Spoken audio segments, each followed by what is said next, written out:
సిద్దిపేట జిల్లా గజ్వేల్ మండలంలోని ఓ ఫామ్ హౌస్లో నూతనంగా గెలుపొందిన బీజేపీ సర్పంచ్కు సన్మాన కార్యక్రమం జరిగింది. కార్యక్రమంలో హర్యానా మాజీ గవర్నర్ బండారు దత్తాత్రేయ పాల్గొన్నారు. దేశభక్తిని చాటుతూ ఎక్కువ మంది యువకులు బీజేపీలోకి రావడం ఎంతో సంతోషకరమన్నారు.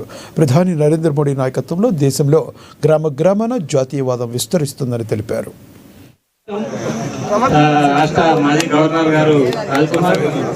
కాబట్టి మనందరం కూడా వీటి మీద శ్రద్ధ పెట్టి రెండో పక్కన ఏం చేయాలా, దేశం వేరే ఏం లేదు, జాతీయవాదమే దేశానికి ప్రాణవాయువు అని అందరికీ చెప్పాలని మీకు మనం చేస్తాం.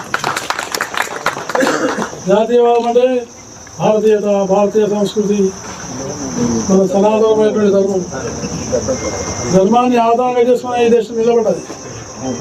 కాబట్టి ఈ మౌలికమైన విషయాలు మనం మర్చిపోకుండా మన జీవితంలో కూడా మనం పాటిస్తూ అనుశాసనంతో ఉంటూ క్రమశిక్షణతో ఉంటూ దేశభక్తిని చాటి ఎక్కువ మంది యువకుల్ని మన దారిలో తీసుకురావాలని, అదే నిజమైనటువంటి ఒక మరి చేసేటువంటి కర్తవ్యమని మీకు సభాముఖంగా తెలియజేస్తూ చాలా సంతోషం.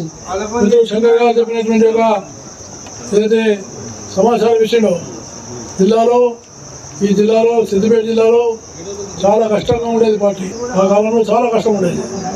కానీ ఇవాళ ఆయన చెప్పినట్టుగా 55 మంది సర్పంచులు చేశారంటే ఈ 55 దీపాలు రాబోయే రోజుల్లో 4 రేట్లు 5 రేట్లు పెడతాయి.